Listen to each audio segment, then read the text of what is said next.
Yo, what's up? Making another video. Trying to do it daily. In fact, I did two yesterday because I was actually inspired to make a video yesterday. Um, really badly because I looked and the Newcastle takeover video discussion ramble that I did ended up becoming the most viewed video on the channel with 100 and I think it was on 4 views last time I saw, which is mental. It doesn't sound mental to most people because I'm sure many people who would watch my videos probably have more views than that.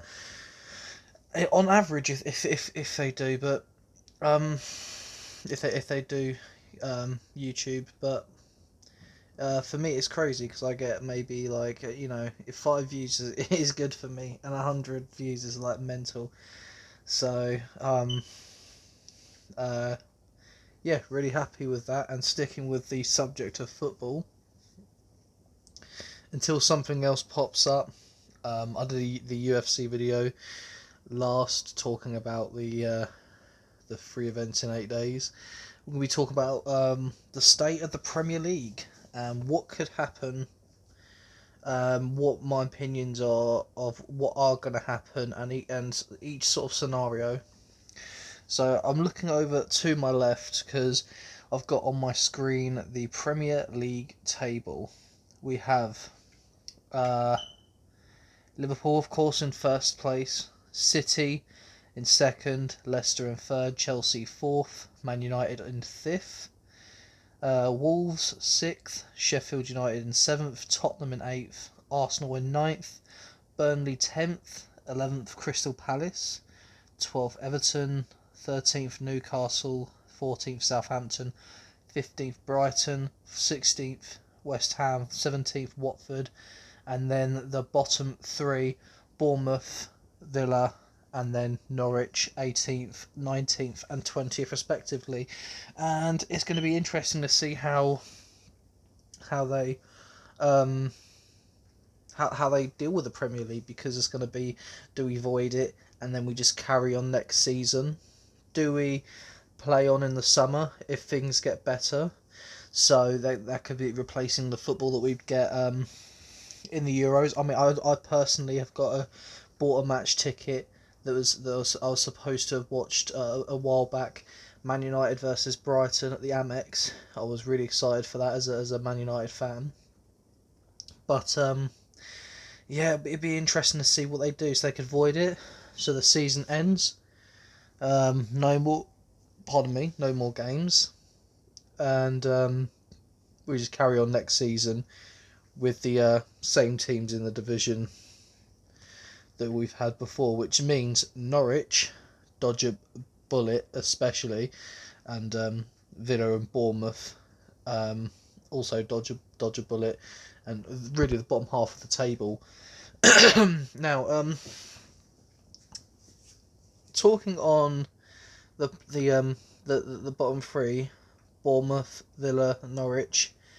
Um, if they do have the remainder of the season to play, um, in the summer, Norwich, I believe their last game was against Leicester, a win at home.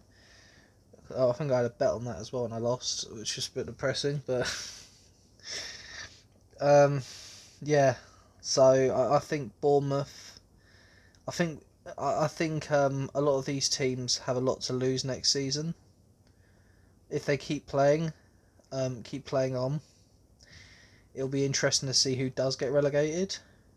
But if it stays void and it stays the same, I'm going to be talking about.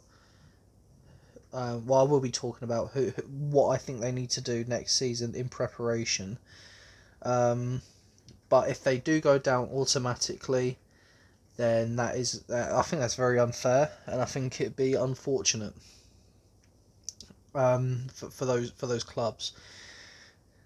Now, if the season becomes void, everyone stays the same. We just restart the league next season.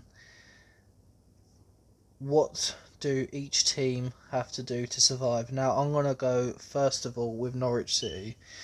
Norwich City they've produced some good football at times. When they face a big club like Chelsea. I think, did they beat Chelsea? They beat a couple of big teams at the beginning of the season. It was when everyone was having a Pookie party. He was banging in goals for fun, and he was the player of the month for the first month of the Premier League, and then he didn't find his form again after that. It was very difficult for Norwich to win games because they haven't got that quality. They've got a lot of potential. They've got two really good young fullbacks in Jamal Lewis and Max Aarons, but if they leave, they could be in real trouble. The only way I'd let them leave is if they leave for big money, as well as Ben Godfrey, Todd Cantwell. These players are good players, but are they ready to keep their team alive? I don't know. I think they need some Premier League proven players. I think Ben Godfrey needs a proper defender next to him. Someone who is used to taking teams to, playing Premier League football week in, week out. So if you went to West Ham, for example, and got maybe a player like Winston Reid, I don't know. I don't know how he's been for West Ham, but he was quality a while back. Maybe go to maybe go look at a team like Man United, get a Phil Jones, because even though he does make mistakes, he is a player that can keep a team like Norwich up. He hasn't got that quality in him. He's just not got the quality to be a Man United centre back. And I think there are a lot of players like that in the league, who can do a job. A job for them, but that's what I think they need. I think they need a bit more quality amongst the youth. So if I was a recruitment for Norwich, I'd be thinking, what do we bring in? We bring in a backup for Timu Pukki, because Dermot hasn't worked, and when Pukki's not scoring, we need someone to come in to score goals. So you want someone with a good goal scoring record, who might score maybe 10, 12, 15 a season. And you want some quality in midfield. They put Andrzej Duda in, who is a pretty good player. But then they've got behind them McLean, Tetty. Players in midfield that are uninspiring. They need some. They've got some good buddy players, but I feel they need some creators. So maybe a player who can ping the ball around like a John Joe Shelby from Newcastle. If Newcastle did get bought over, actually, that'd be an interesting signing for Norwich to make. Is young, not young anymore, Shelby, old Voldemort. Villa is the next team I'm going to talk about. They've been unfortunate. They've spent a lot of money last season, around 100 million. It's a similar story to Fulham the season before that, when they spent a lot. They got players like Mitrovic, Jean-Michel Sarri, Le Marchand, good players who've played at top European leagues, but didn't do the job, and they got relegated. And I feel like Villa have fallen into that same trap, and I feel like they need to learn from their mistakes and go, right, maybe spending loads and loads of money on loads and loads of players isn't the way to go. We've got the squad depth now. They've had some good signings, of course. Tyron Mings was a really good signing. He's was that the season beforehand? No, he was on loan last season, and they permanently bought him this season.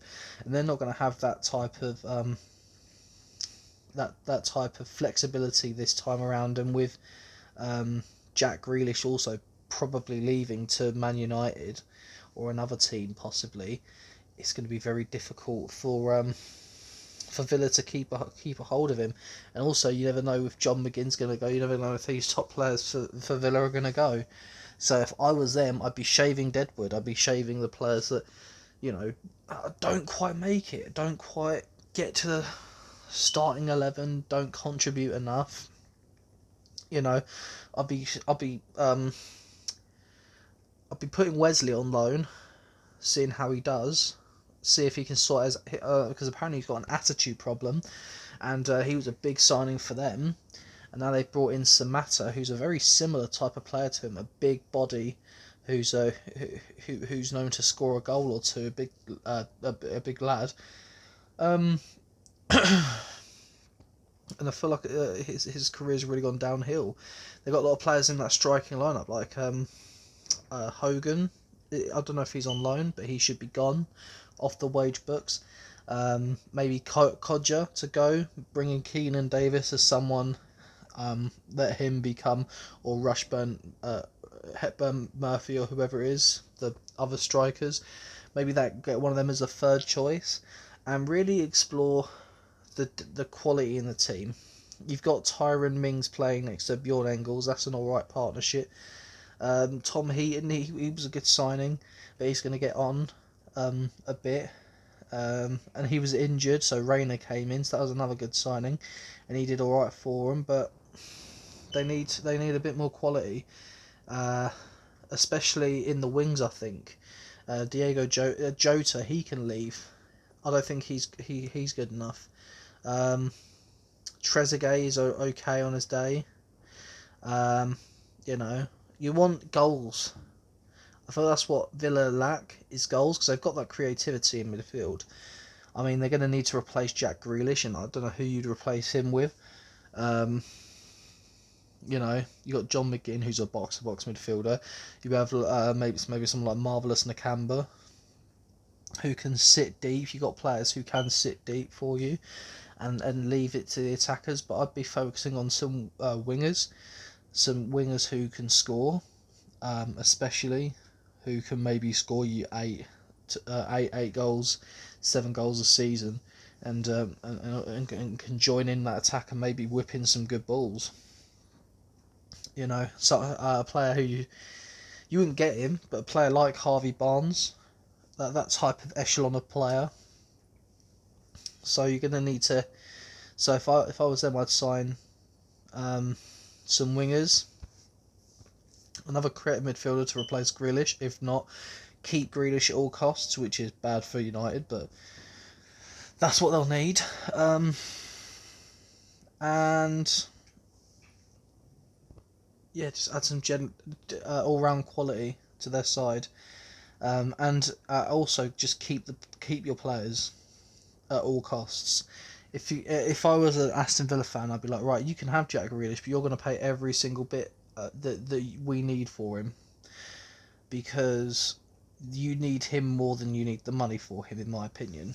And if he wants to go, then you're going to have to tell him, we're going to need to get the right money for you. That's what I'd do if I was Villa. So keep your Tyron Mingses, keep your John McGinns. Those are the type of players that you can rebuild over. And in 16th, Bournemouth. Bournemouth's a very difficult thing, because they've played the same sort of football, because that's how Eddie Howe plays football when it's worked for years, and they've just dropped the ball. They're level on points with Watford and West Ham at the moment. All three teams have been struggling, and they're all in very similar boats where they've got quality in the team, but they're not quite getting it right. So I'll go with Bournemouth first. Bournemouth, I think need some. I think they need some options. They've got players that are very similar in each position. So you've got your creative types in midfield. You've got your quick wingers with a bit of quality. Harry Wilson, Ryan Fraser,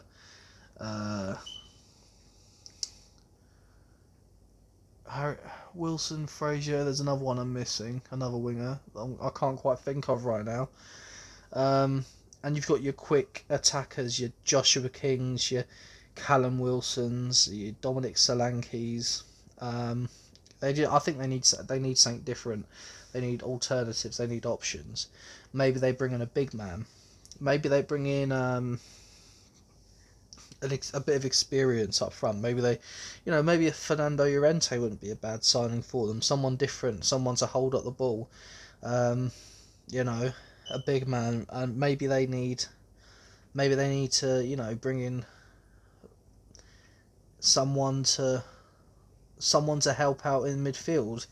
They need a quality midfielder. They've got a good defensive midfielder in Jefferson Lerma. Um, Lewis Cook hasn't quite. He's good, but he hasn't quite become the midfielder they'd hoped he'd been for them. Um, yeah, they need to. They need to add a bit more. They've got quality, but they need to build on that quality, and they need to have alternatives to the norm. So they go, right, this type of quick football isn't working right now, so we're gonna switch it up to something different. But who am I to tell Eddie Howe? It's worked for years, but it's just because that's the position they're in now. That's what I would do. Watford, I'd stop buying old players. I'd I'd stop buying old players, but they got quality. They've got some they've done some good business in the past. When they bought in Richarlison, sold him to Everton for 50 million. I actually watched Richarlison live.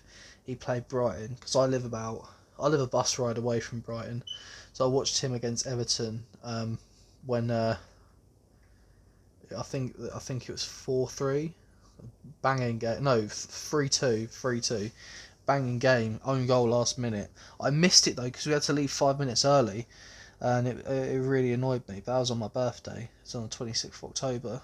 But I watched Richarlison score. He's a really good player. Really good business for him though, selling him on 50 million. Um, and they've also brought in some pretty young, good another really good young Brazilian whose name escapes me. But they've got a lot of young players out on loan, and they're playing a lot of okay players like Nathaniel Chalobah, and you got players that are getting on a bit like Troy Deeney, Etienne Capoue, Prodel. Just deadwood in the squad you can just shave off and add quality to. And also, I'd stop changing managers.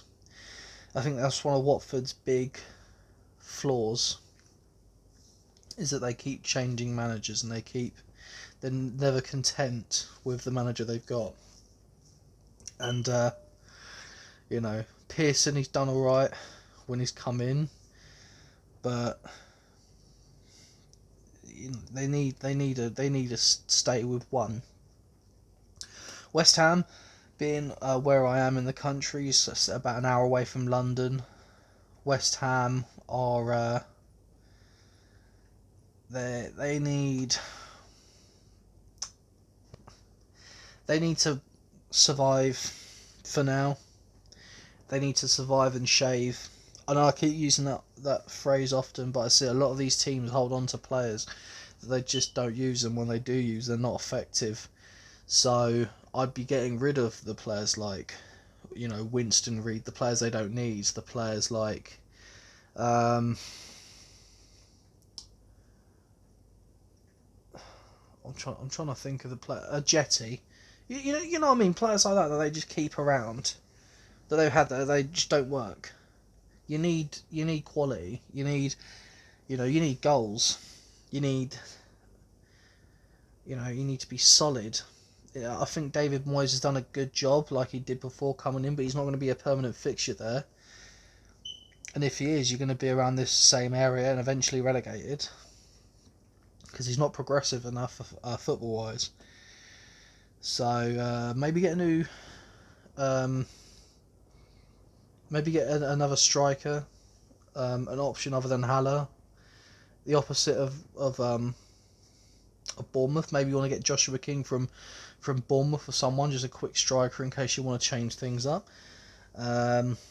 Give Antonio as much game time as possible. I think he's one of the most underrated players. And sign some good backups, because you've had Felipe Anderson not play as well. Yarmolenko's been injured. So you need a bit of a balance, in my opinion, of good players and players that will affect a game, and come in for a player who's not playing well or is injured. And in 15th, I'll actually talk briefly about Brighton, because like I've said, I've kept a close eye on them, watched them live. I like what they do. I've seen firsthand their fans are passionate.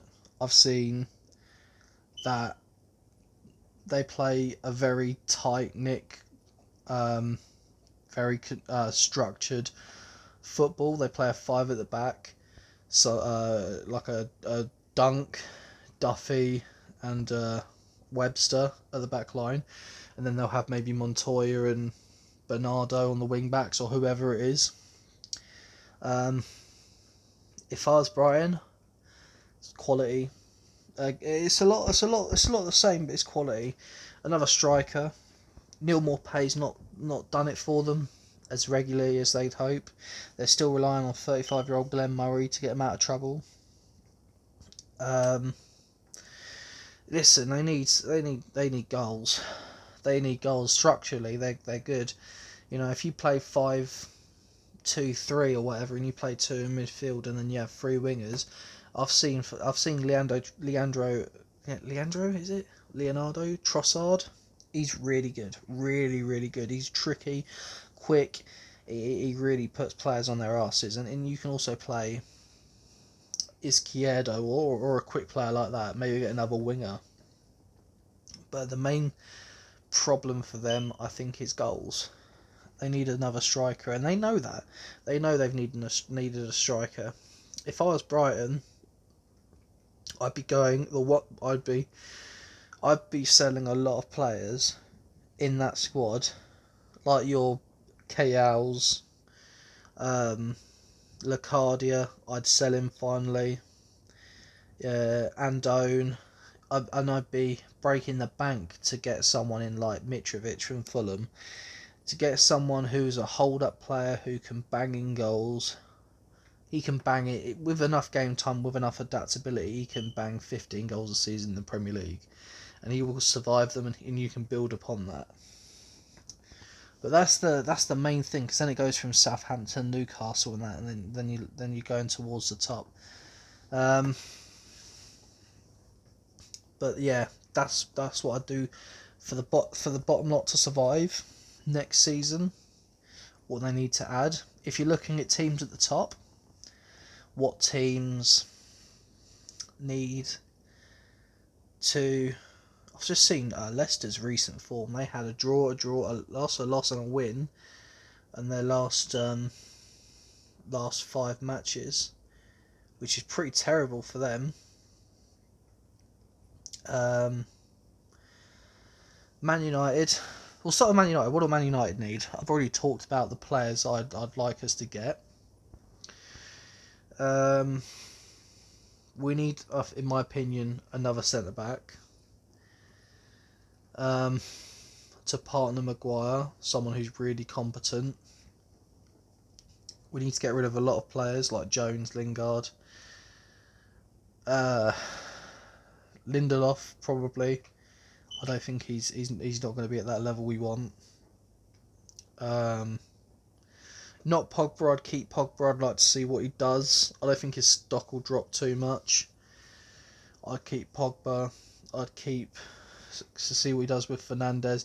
You know, we could play Scott McTominay in midfield. We can play him as a holding midfielder, but I want to get a proper holding midfielder, and we get Scott McTominay to be like his Scottish predecessor, Darren Fletcher. Darren Fletcher coming in off the bench and making an impact, and just being a player that the manager loves, and he loves to put in big games because he knows he'll give everything. That's what I want. So when I see people say, I want Scott McTominay to be a top player, I'll be like, yeah, I want him to be I want him to earn it. I want us to buy a top quality midfielder, and that top quality midfielder play well, and then Scott McTominay played so well that he plays that better than the signing we've made. That's what I want to see. I don't want to give it to him by default. I want to make it tough for him, make him prove everyone wrong. I feel we're all right on goals. We're bricking it a bit. When Rashford was injured, maybe we bring in a lone striker. Maybe we bring in a striker that will score quite a lot of goals for a season. Maybe like a Cavani, or I know he's played for City, but an Edin Dzeko, a player like that, a player who's got goals in him, who will score those goals. Maybe bring Zlatan in for another season. Do we dare to Zlatan a second time? I don't know. Yeah, really build upon what we've got, because Bruno's completely reinvigorated and reinvented the way we attack. I think we need to build on that. Chelsea needs to get rid of a lot of players, in my opinion. Like Kurt Zouma, Jorginho. I don't think Jorginho is good enough for what I don't think he's good enough. I think he stifles the team. I think Jorginho is the reason they're not as good as they are, because they can't play Kante where they want. Play Kante in defensive midfield. That's what I'd do. If you want a fucking challenge for a title, Chelsea, play Kante the way Kante plays. Alright? And then get two people in front of him who are fucking class. You're telling me if you had De Bruyne in front of him, and you had Pogba in front of him, and Kante in behind, you wouldn't win stuff. If you play Kante in defensive midfield, and you let him just do what he fucking does, and just gobble the ball up like a fucking hungry hippo and recycle it for your possession, and then, you know, have a quality midfielder in, like get a Kai Havertz or someone to create, you'd be banging in goals. You need another striker. Selling Giroud was pretty. Not selling Giroud. Selling Giroud is pretty pointless for you right now, because you're not got what it takes to replace him. Tammy Abraham's not quite there yet. He's good. He's very good, in fact, but he's not at that level yet. You want a proven goal scorer. I'd be fighting tooth and nail for Timo Werner with Chelsea. I mean, if it's right and he has got a £52 million release clause, I'd be paying that like that, and I'd be like, right, Timo Werner, go score us some goals, and see how he does. Leicester's difficult. They've got a good manager. They've got a good system. They've got a good bunch of players, but make a signing of intent. You can't improve on what you've improved on this season, in my opinion, with the squad you've got, because teams will get better. Make a signing of intent. Make a signing that is worthy of a top 4 club. Make a signing that maybe, you know, challenge teams to signings. Like I said with Chelsea, challenge Liverpool for Timo Werner. That sounds crazy, but I think you've got the foundations and the project to work with to offer these players and be like, look, you see we play good football, you see we've got a philosophy on how we play, come join us. Be the reason we become a top club in England once again. Remember that season when we won the title? See if we can recreate that magic again. And that's the pitch. That's the hook, line, sinker right there. Get a big name in. A name that will sell shirts. City, stop cheating. Liverpool, do what you need to do. Anyway, that's it for this video. I guess I'll see you later. Bye.